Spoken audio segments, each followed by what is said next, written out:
So welcome to the first episode of a show that we can call Kristin's Observations of Foreign Countries.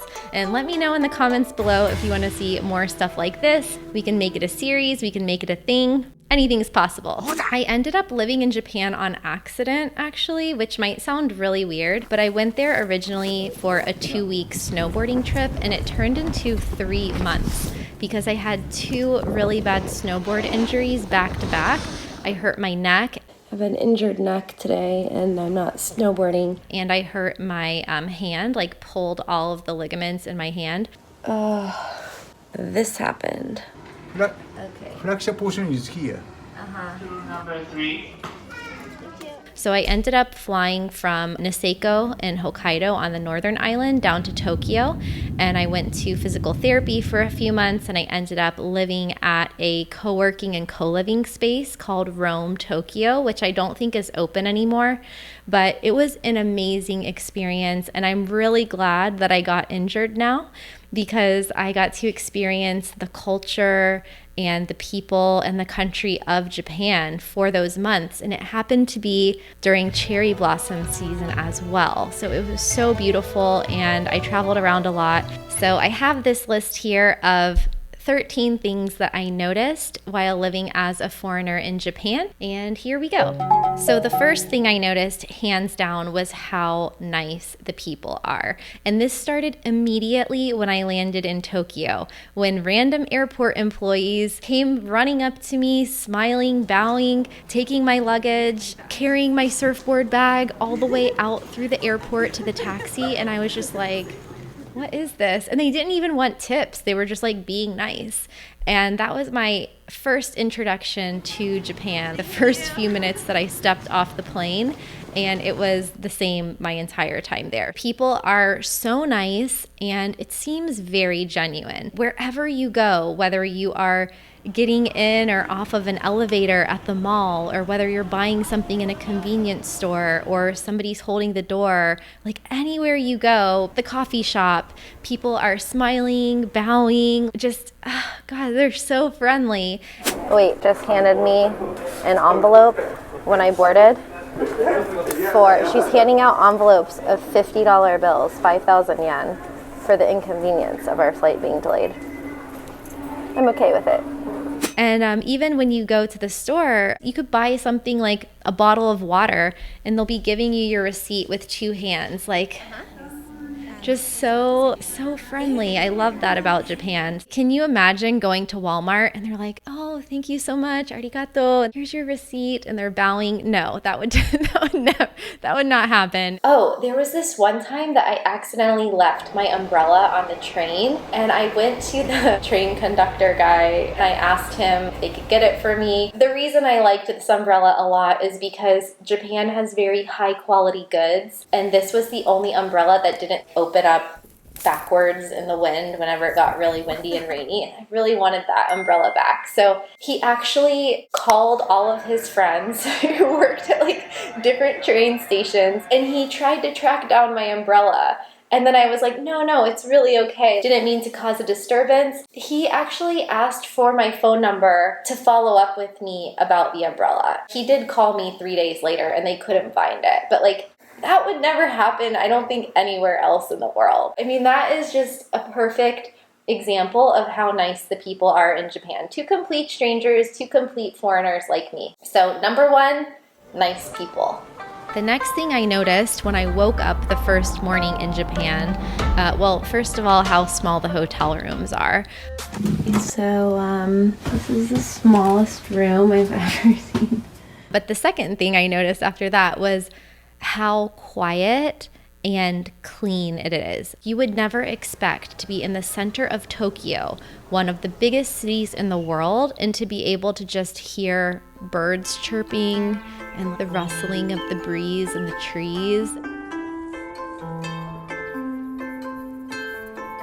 Yeah, that was very surprising. I was like, is it a holiday or something? No, that's just how it is in downtown Tokyo. I mean, it's kind of like that throughout the whole country, but it is kind of a country of paradoxes and contrasts, which we're going to talk about in a bit. So I remember vlogging, actually, because I was making travel vlogs at that time. So I'm walking down the streets vlogging, totally quiet and just marveling at that.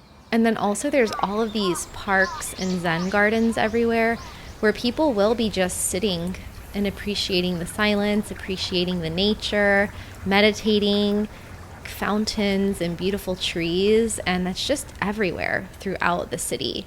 And so I really loved that. So quiet, so well manicured. And then of course in the springtime, there's just cherry blossoms everywhere and it's just so beautiful. And so I had pictured Tokyo as being this really crazy, technologically advanced city, kind of like Hong Kong, but it actually wasn't like that at all. Even though it is a massive city, it doesn't have that same kind of energy that you might find in other large cities in Asia.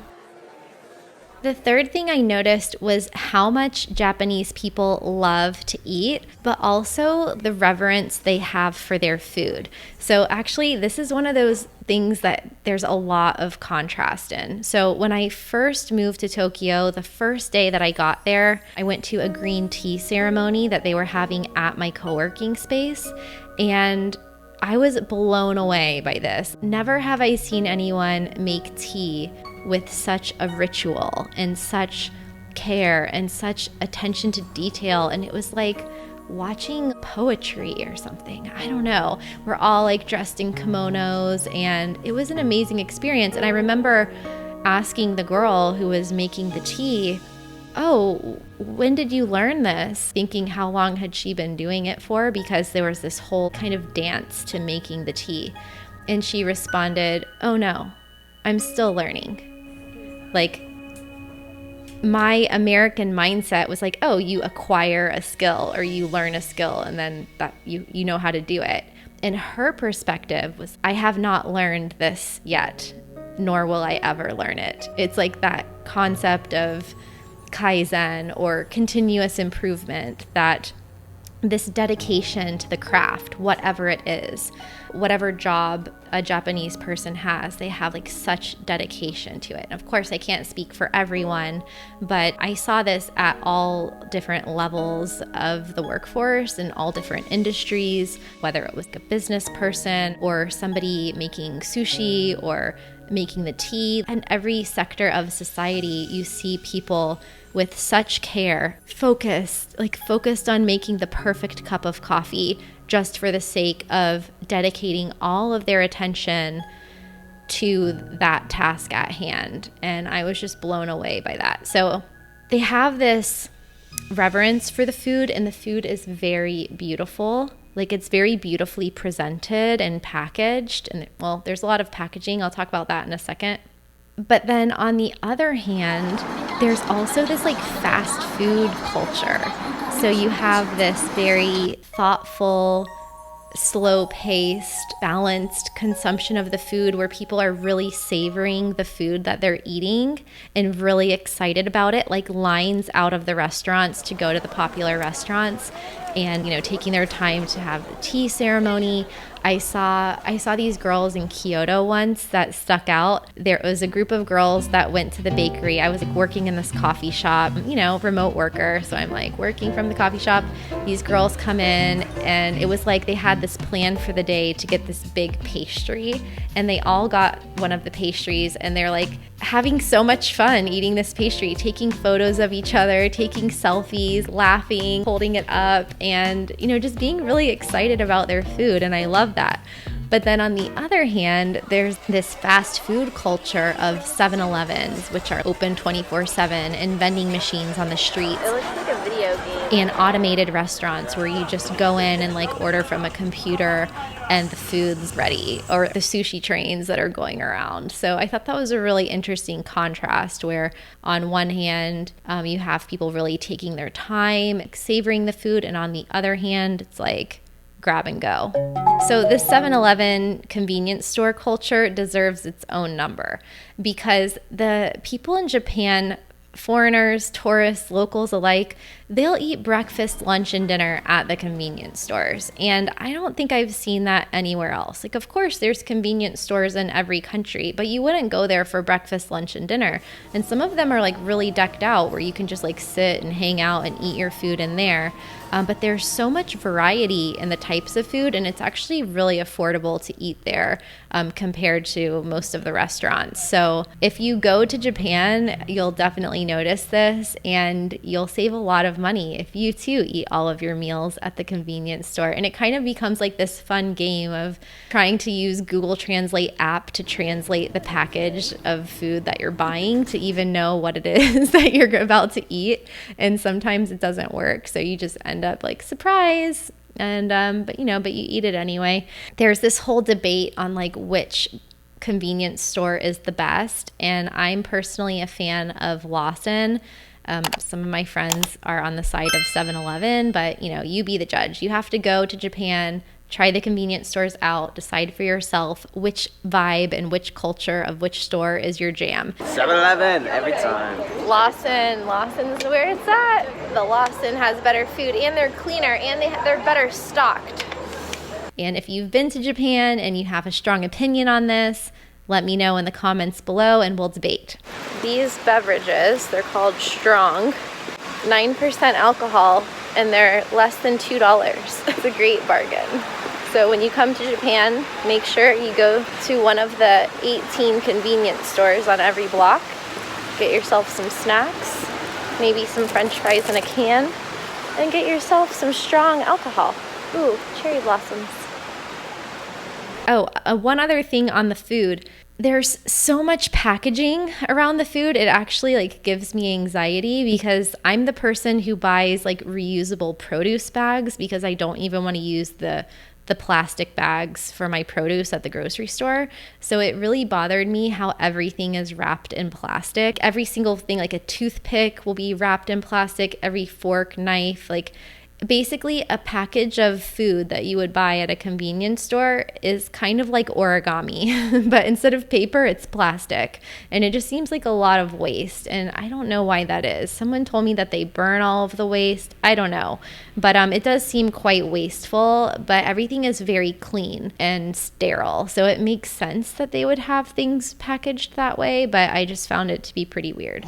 Number 5. So the fifth thing is how unhealthy the food is. So as I mentioned, the food in Japan is very appetizing, very appealing, very beautiful.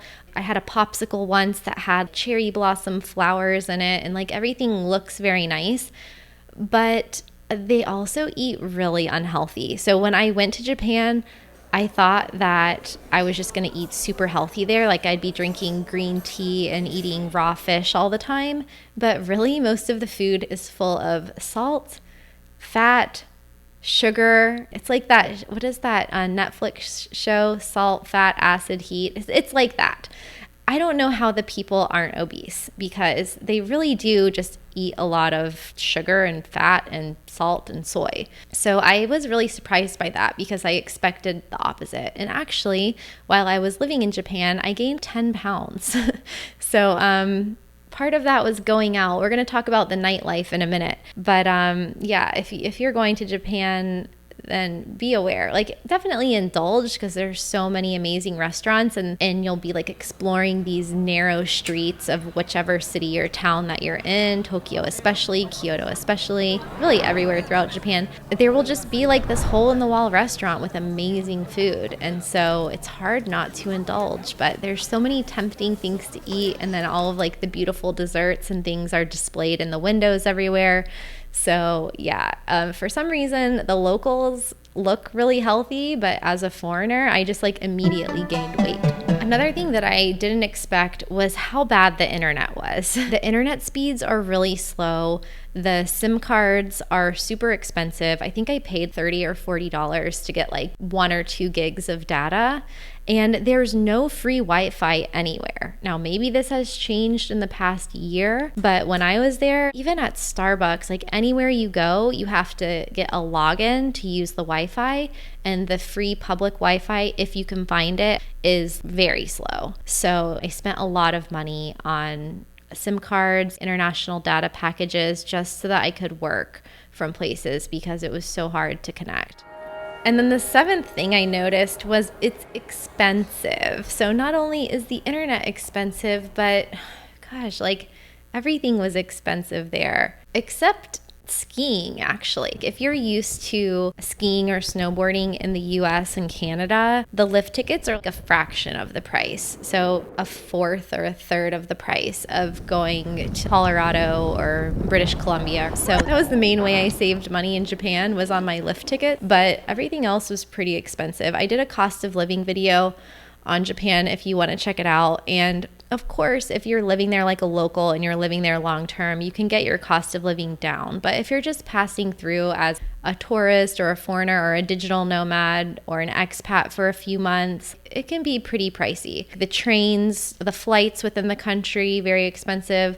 The internet, the rent prices, unless you're getting a long-term rental, are really high. The salons, weirdly, to get a manicure or a pedicure could cost like $100, and maybe I was going to the wrong places, but I really couldn't find anywhere in Tokyo that was less than like $70 or $80. And also some of the food, things that you wouldn't think would be really expensive. Japan is famous for having very expensive fruit. So they'll have these display cases of strawberries and melons, and it can be $8 or $9 for one strawberry or more. I think I even saw some melons for $80. They'll be in these beautiful cases, and you would never pay that much for a piece of fruit in other countries. But for some reason in Japan, fruit is really expensive. I mean, you can still get cheap fruit too, but they have like special stores with luxury fruit. Another thing that I didn't really expect, but I really appreciated about Japan, is the amount of nature that's there. I knew that there were mountains and beaches and everything in between, but I didn't realize how diverse the landscape was and just how beautiful it was. I mean, there's just rivers and waterfalls and volcanoes and temples everywhere, and it's just really beautiful. And the people really enjoy the nature. So especially when the weather gets warmer, you'll see people outside just enjoying the day in big groups, sitting under trees, eating their beautiful food, eating their beautiful desserts, and just enjoying each other's company and enjoying the weather, enjoying the parks. It kind of reminded me of Southern California, where the weather is good and people are outside all the time, but instead of highways and beaches, it's like Zen gardens and parks and temples. I don't know how many temples there are in Japan. I'm gonna look it up, but it's a lot. And next up, I wrote down sense of humor. There's that movie Lost in Translation that I thought of a lot when I was there. Even though very few locals in Japan speak English, and I certainly don't speak Japanese, I still felt like I could communicate with people because we communicate through so many different ways other than spoken word. There's facial expressions and mannerisms. So I did notice at restaurants, especially the sushi guy or bartenders, they all had like a really good sense of humor.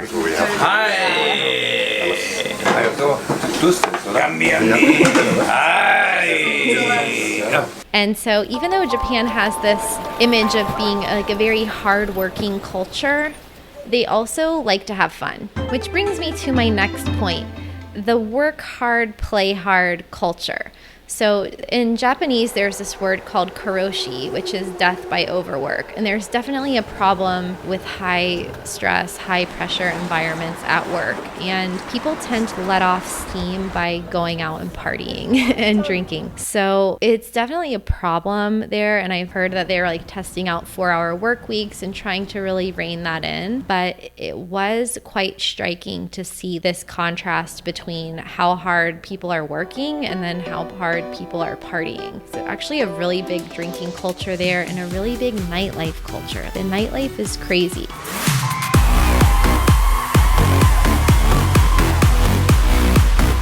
I was surprised that there was so much clubbing, like techno music, and you might just find yourself eating ramen noodles at like 9 a.m. before getting home from the club. So Another thing that I definitely didn't expect was how good the dating scene was, especially in Tokyo. It's just a melting pot of people from all around the world. Not only is Japan very safe, which I'll talk about in a minute, but dating as a Western woman, especially a solo traveler, can be really difficult because there's the safety issue, there's the cultural differences, there's typically language barriers. And so, yeah, I was just really surprised at how easy it was to date. I went on more dates in Japan than I do in like New York or something. The social scene is great too, and there are plenty of opportunities to make friends as a foreigner in Japan. There are meetups and expat events during normal circumstances, and I lived in a co-living space with half locals and half people from all around the world. So there was always something fun to do. There were always people to hang out with, and I feel like Japan is a really great place for expats overall. And then another thing I wrote down that's kind of random, but if you like to exercise, you'll be particularly weirded out by this, was that there was really nowhere to work out. So one of the things that I love about the United States is how many different types of exercise classes, gyms, and things that you can do. I mean, there's boot camp, there's spin classes, there's bar classes, there's like anything you can think of in the US, you can find. But it's not like that in other countries. Maybe a CrossFit class or like basic gyms and maybe some yoga classes and things like that. I think the Netherlands and Canada are probably the two other countries that have the best workout classes, but Japan is not that country. So not only are workout classes not really available, but they're not available to foreigners. And I don't actually know what the story is behind this, but other foreigners confirmed it with me too. The exercise options are pretty limited, and then there's also the nightlife factor and the drinking. And so when you combine all of those things together, it's really not a good recipe for staying healthy and staying in shape, especially if you're just passing through. And then another thing that's not really weird, but it's something that I definitely didn't know before I lived in Japan, is how safe it is. Japan has ranked at the top of the Global Peace Index many years in a row, coming in 9th out of 163 countries in 2020. The same year, Berkshire Hathaway rated Tokyo as the safest city in the world. So if you're looking for a safe place to solo travel, especially as a female, Japan is an ideal destination. Thank you for the food. I'm curious to hear your opinion. If you've never been to Japan before, are you surprised by what I noticed about living there? And if you have been, or if you've lived there before, do you agree or disagree with my perception? And what are some other things that I might have left out of this video? Let me know in the comments below. And likewise, if you've never been to Japan, but you're curious about traveling there or living there someday, let me know your questions. I'll do my best to answer. And yeah, should I do more of these types of videos? Give this video a like, subscribe to the channel, all that good stuff, and see you in the next video. Woohoo! I love Japan.